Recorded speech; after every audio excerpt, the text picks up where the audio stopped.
Professor Krauss, is it not compelling after hearing Rory's evidence, I guess, that Jesus rose from the dead? What do you think? It was enjoyable to listen to. Certainly not compelling. I think he even said it's not compelling. He said a lot of people have looked at it, don't buy it. Not only that, I mean, when I get invited to not just debate people of faith, but I often refuse.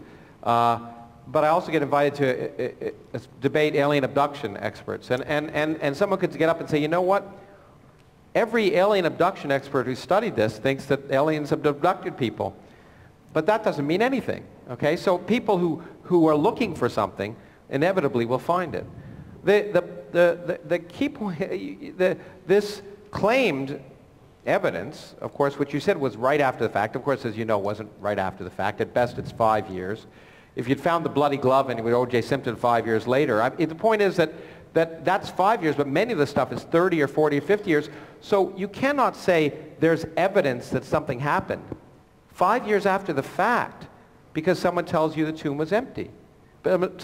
Someone reports that someone said that someone saw that the tomb was empty. It's the kind of hearsay that even in the case of a reasonable crime would not be accepted. But in the case of saying that there's only been one person in all of human history who's been resurrected, that claim in the evidence of any better evidence is certainly not reasonable. Then the question of why resurrection is, I mean, I didn't get to it, but it's the silliest thing in the world. It's to help us overcome the sins, not our own sins, but the sins of a non-existent forebear, Adam.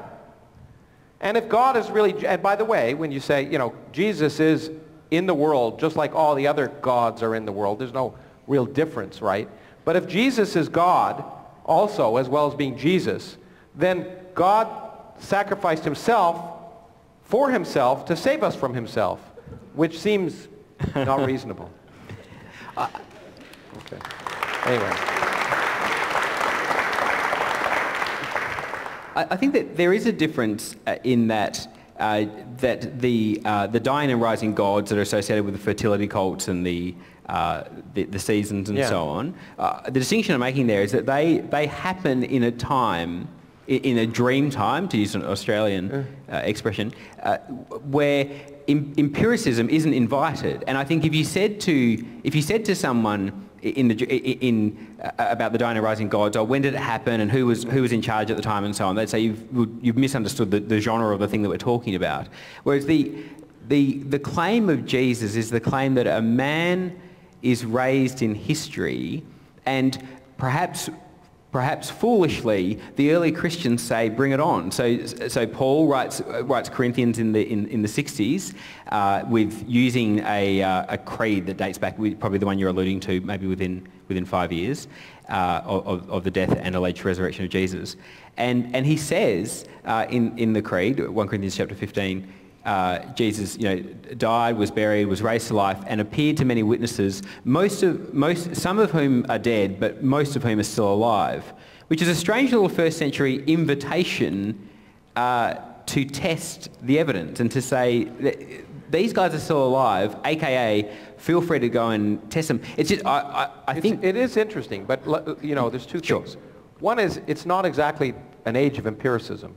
You'll admit that time was an age of lots of messiahs. Everyone was looking for the Messiah, and there was tons of myth and superstition. It's not the high point of empiricism. Sure. Is not the time. So it's not really that different than the time of quote unquote myth. It's a time when a lot of people believed in myths. Yeah. Also, there have been lots of claimed miracles in times much since. For example, Muhammad rising from a horse to heaven in a place he never really visited while he was alive. Happened in a much later time, in a real time. Why don't you believe that? What about Joseph Smith and the wonderful golden tablets? Happened in a time, in fact, after the development of the scientific method. So why don't you buy that? I mean, there have been lots of claimed miracles that you and I both probably think aren't the case, right? Sure. Yeah. And so here's one that's much further away in a time in which there really wasn't empiricism. And you must admit, and there's a bestseller out in the United States, which, I don't know, you probably know about it, which would argue, again, if you're looking at an unidentified flying object, you can say it has to be from another planet. Or you could say there's a lot of strange things that are hard to understand but are probably more reasonable. Would it not be reasonable if you have a group who wants to promote the head of your group to argue, especially if you want to get some sort of staying power, that he was divine? And of course, as you know, this recent bestseller basically says Jesus was a head of a revolutionary group that made him divine because it's a pretty good way of keeping the group together. Sure. Just on that, can you prove that miracles are of God? Is there any evidence to prove that you can prove that any of miracles are of God, God's doing? Sure.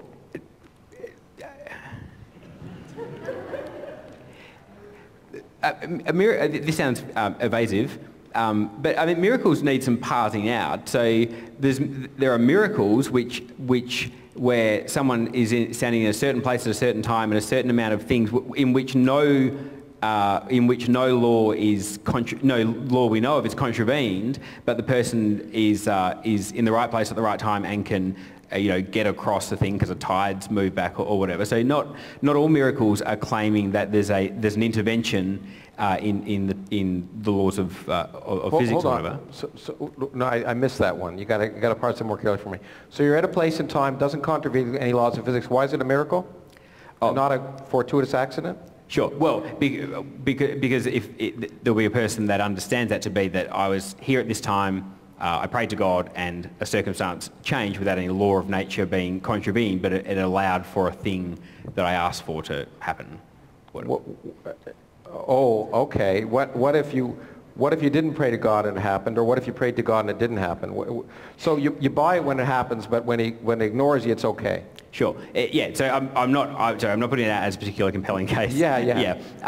But just to say that the simple definition of a miracle as breaking or contravening the known laws of nature is not always intrinsic to what a miracle is. But certainly, I think miracles kick back to the nature of God, and if there is a God outside of our universe, it's not a problem to then think that he could come into our universe. Although that doesn't lead to credulity. Well, it does lead to credulity in many cases. I take that back. There are many times that religion creates a credulity that doesn't make for human flourishing. So I share that with you. I think it breaks an incredulity. I mean, if you took God who could do anything, so anything is possible, then then anything is possible, and it's just a way of avoiding explaining something. Yeah, I don't think that's how what I'm saying is there are religious communities where that's exactly what happens, yeah. And that is not a good thing, and I don't think we're... Are there any miracles other than the one, I mean, look, I think we both agree that for many Christians, and certainly many Christians I spent time with, the resurrection is the thing that makes them Christian. Sure. And sure. probably for Muslims it's something else, and for Mormons it's something else. But other than that miracle, are there any other miracles that you're particularly fond of? Well, I mean, as you picked up, the resurrection is a big one for us because it's not just... in fact, it's kind of, at one level, it's not a very spectacular miracle. So if you were thinking, to use one of your ones, if God were to rewrite in the sky, I'm here, you've missed me, and my name is so-and-so, and yeah. This is how I prefer to be worshipped, that would be more, I guess, impressive. We would agree? Yeah. But I think in Christianity, it's the resurrection of Jesus and what that is understood to mean that's at the heart of Christian thinking. So certainly, but you don't buy any of the other miracles? No, I do. Yeah, sure. Which ones? Hit me with them. I'm a standard issue creed believing Christian. So Jonah and the whale? So. No, I just want to know how far we're willing to go before we pick and choose and say, nah, I don't believe that one, but I believe this one. Yeah, sure. So I think with something like Jonah and the Whale, for example, you do need to, so as I say, standard issue, Bible-believing, creed-affirming Christian, then we go to the Scriptures and we ask of the Scriptures, what are you affirming here? And then that's a literary question of what is being presented to me, in which genre is this speaking to me? And on the case of, perhaps not everyone will agree with me, but in the case of Jonah, it seems to me that you have something there that is that is, in principle, I guess, possible if there's a God that's able to intervene. But I think in the way it's presented is clearly, to me, presented as a parody and moving to to say something particular to Israel in its life about God and Israel's vocation in the world. So Healing? yeah, sure. Healings of Jesus, for example. Sure. Any of the healing, any of the modern healing? Like, do you believe the Pope cured that woman? And why? I think I'm open to it, but I'm naturally sceptical towards it. What does naturally skeptical mean? I'm sorry, but I appreciate your arguments. So, for example, when the women first get to the tomb on that Easter Sunday, their conclusion is somebody's taken the body, which is a very noble and... Well, hold on. This is the thing that really... The women didn't write the scriptures. Someone wrote about the women going to the tomb. So let's make it clear. When someone wrote that the women went to the tomb, that person then wrote that the women thought that someone had taken the body. So I mean, it's never the women. It's never the eyewitnesses here, right? As in, the women didn't write the stories. Yeah. Sure. But that's an incredibly high bar for historical research, to expect that everyone provide their own eyewitness. It's a high bar when you say that he came back to life. Sure, I agree. Sure. I'm going to move on now. Professor Krauss, I'd like to get your opinion. How do you explain, or do you have an explanation, or what are your thoughts on speaking in tongues and Christians, being slain in the Spirit and that sort of thing? What do you think is happening there? Well, look.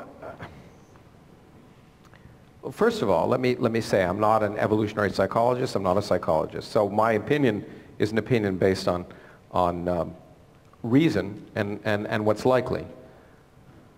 People who are deeply involved in an emotional experience can do many, many things.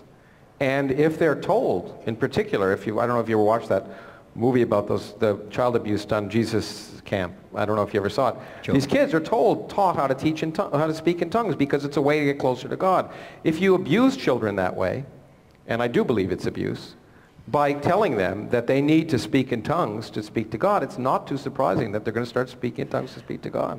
Now, that issue of child abuse has gotten you into a lot of, there's been a lot of criticism. So you don't ever back down from those look, views? I just received a letter just the other day, an email from a poor young man who is now studying mathematics at university, whose family refused to, because they didn't believe in evolution. They homeschooled him. They wouldn't let him talk to people who disagreed with him. That's child abuse. Now, look, there's levels of abuse that are bad, and we all abuse. You're a father. I'm a father, and we all abuse our children at some level. We all do things that we wish we hadn't done. But to systematically deny them, systematically tell them things that will cause them to act irrationally, or deny them tools that will allow them to be productive adults, is child abuse. Just like removing medical care is child abuse. Now, it's not sexual child abuse, but any time you hurt a child, and that means withholding some tool that helps them be a better adult, I think it's child abuse. Rory?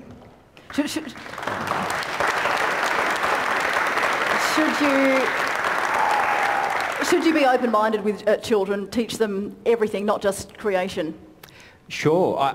Yeah, absolutely. I think we, certainly in our children are raised like that we would, and I think that would be pretty standard issue Christian parenting, to raise your kids, to send them to, our kids go to a state school, and we want them. And in fact, the word secular, as I'm sure most people here will know, it comes out of, I'm not saying it now reflects this, but it comes out of Christian theology. It means of the world, secular, this globe. And I think I would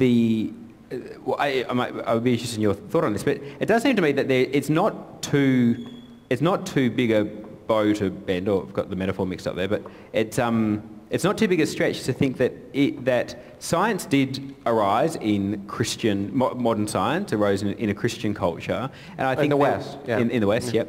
And I think Christianity's sense of the secular, of this world, and certainly Christians in Australia, when the education system was getting set up, many Christians wanted education in the late 19th century to be secular and free, meaning of this world, meaning that because there is a creator God who is outside creation, we are free to go into the lab and come to the conclusion, as Francis Collins says, to follow the evidence wherever it leads. And away we go. And I think that, to me, I walk in, I've never walked into a lab actually, but if I were to walk into a lab and my atheist friend will walk into the lab, I would expect that we would be following the evidence where it led. In fact, there's a famous biologist who said that, by the way. So when I go into the lab, I'm an atheist because I don't assume anyone's tweeting them up. So why shouldn't I be when I leave the lab? Well, yeah, I think that that's not that. I think to an atheist that sometimes looks like a kink in the armour. So someone as eminent as Francis Collins has this curious faith in God that is functionally irrelevant to his extraordinary achievement. I actually think that that kind of belief in God allows that sort of achievement or promotes that sort of achievement because you have a secular view of the world. That is, that there is a world that, apart from divine intervention, you can trust that your senses are leading you somewhere good, and that certain virtues that I think Christianity, not only Christianity, but Christianity promotes, so a guilt culture as opposed to a shame culture, where to say the thing that is true is more important than to honour your superiors. No authoritarians, no word that is unassailable like the word of God or anything else. But I think, look, there are, as Steve Weinberg says, there are good people and bad people. Good people do good things, bad people do bad things. And then he said, when good people do bad things, it's religion. But the more important thing is that Francis is a good friend of mine. Sure. We've become friends the last day or so talking. And so reasonable people can act reasonably. But nevertheless, the question, so there are different levels. Obviously, you won't deny your children education, okay? Because you're not that extreme. But there are people who do, and that's certainly child abuse. But even more so, you point out that you're a Christian because, in large part, because you grew up to be a Christian. I grew up in a Jewish family. It's hard to overcome those things when you're a child. And I think Richard Dawkins gives a very good example that really raised my awareness. It was a beautiful picture in a newspaper at Christmas time of 3 kids in the newspaper. And it's just a heartwarming picture. These 3 little kids, and they're playing together, and it says it's a Muslim kid and a Christian kid and a Jewish kid, and you go, ah. And then you think, what if I said it's a neoliberal kid, a libertarian kid, and a conservative kid? When they're 3 years old, they're none of those things. We label kids by a religion, which is, as you point out, is a complex, deep issue. And we force it upon them to label them, saying you're a Christian child, and you should believe these things before they have any concept of death, life, suffering, all of the things that lead adults to either forsake their faith or keep it. And isn't it unfair to force that upon a little kid? Can I ask you a question? There's an obvious analogy there that children grow up with Santa Claus, and it's very easy to persuade a kid to believe in Santa Claus, Father Christmas, and that's a feature of childhood, that children are looking for the kinds of things that you describe religion as. They're looking for teleology, and they're looking for causation and purpose and so on. Why is it that I'm unaware of anyone returning to Father Christmas in adulthood in a way that people that, A.N. Wilson, Francis Collins, C.S. Lewis... But come on, that's because adults don't believe... I mean, to return to Father Christmas in adulthood would be to buck a trend. It wouldn't be to return to a fold where there are churches, hundreds of them in every country. If there were, I suspect, although of course it's a hypothetical thing, that if there were houses of Father Christmas worship in every city in the world, and moreover, if you suggested that you even questioned the existence, you might be claimed not only that you're damned, but you're evil, that you'd find more people returning to Father Christmas. Okay. Okay, we might leave that one there. Now, Professor, do we need religion? Do we need God? Do we need the teachings of the Bible to know what is right? What is a sin? What is good? What is evil? Absolutely not, clearly. I had a slide about that. I think it's, first of all, again, which God? Because what's good and evil depends upon which God you believe in, and they're inconsistent. So these moralities, these unassailable moralities, depend not only on time but space. And you can, whether you believe it's right to fly a plane into a building and kill thousands of people for your God is clearly dependent upon the God you believe in and the time. If you look at the course of human history, one of the reasons that we live in times that I think for most people around the world are better. People live longer, happier, healthier lives on average. Now, of course, there's huge variation. Is because, not only because of the technology of science, but because science has forced rationality over dogma. The fact that this ridiculous notion that gays are evil, for example, which is imbued into the Bible, we recognize not only is ridiculous, but wrong. That all mammalian species have homosexual, and 10% of most species, sheep in fact, have long-term homosexual relationships. So the argument that somehow it's unnatural and against God's law, we recognize it's now wrong. I think that the morality of almost everyone in this room, faith or no faith, is based on reason. And in fact, we live in a society where laws are based not on the Bible. Even in my country, in spite of what some people say, the laws are based on trying to ensure maximum opportunity, effectiveness, productivity for the maximum number of people. And they're based on what's reasonable, not what one particular God or one particular interpretation of one particular God at one particular time. So there's no evidence to me that there's any universal morality. And the last example that I'll just use is one which I used when I was debating a Muslim who used many of their same arguments to argue that the Quran was absolutely true. Sure. And that's the case of incest, which, I mean, we are all sort of sickened by the idea, most of us.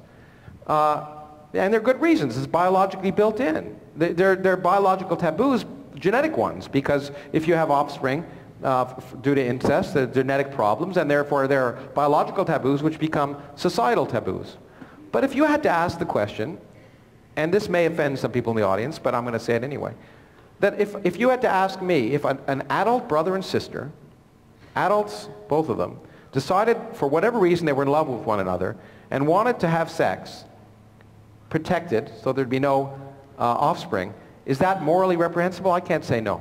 I can't say yes or no. I think that that's not, it's a case that there's no clear moral ground for, and of course in certain societies you'd be stoned to death for that, and that kind of absolute morality I think is unfortunate. I think is that all right? Yeah, absolutely. I think that helps to clarify something that I think we're misunderstood on, or else our tribe's got its story, hasn't got a story straight, or whatever. A lot of the discussion on this topic gives the impression that Christians believe in a kind of divine command theory, that there's a God that just says this is the case and this is not the case, and that when the Israelites got to Sinai, God might have said that murder is okay, and he flipped a coin and it's wrong, and then we're murder there. Not just murder is okay, but murder every woman, child, and adult in this city. Go ahead, murder them. Sure. Yeah. Okay.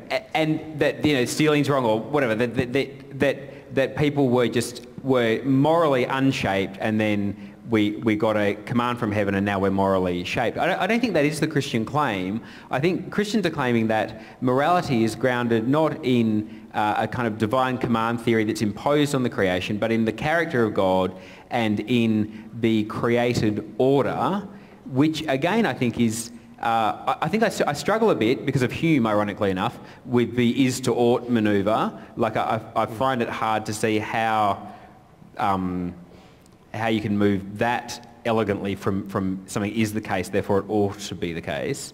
We can talk about that if you want. I mean, I think the point is you can't say what ought to be the case unless you know what is the case. Namely, if you want to know, if you believe ethical or moral, depending on what word you want to do, behavior, if you believe in that, the point is you have to know the consequences of your actions. You can't know the consequences of your actions ultimately without science, without some empirical evidence. So you can't even have a morality without science. If you do, and gays are a good example again, your morality is inevitably irrational. If you base morality on things that disagree with empirical evidence, you're going to act irrationally and ultimately, according to some people at least, immorally. You agree? Yeah, I certainly agree that consequences are morally relevant, but I'm not sure that they account for the entire experience of being a moral being, of the sense that something isn't, that if all you've got is consequentialism, then you're not talking about morality in the way that most people understand it. You're talking about adaptive advantage, or about something that doesn't have that ought sense to it. So are you saying, though, but then you're ultimately saying that God determines what's right or wrong? You're going back to that statement that ultimately it's God that determines what's right or wrong.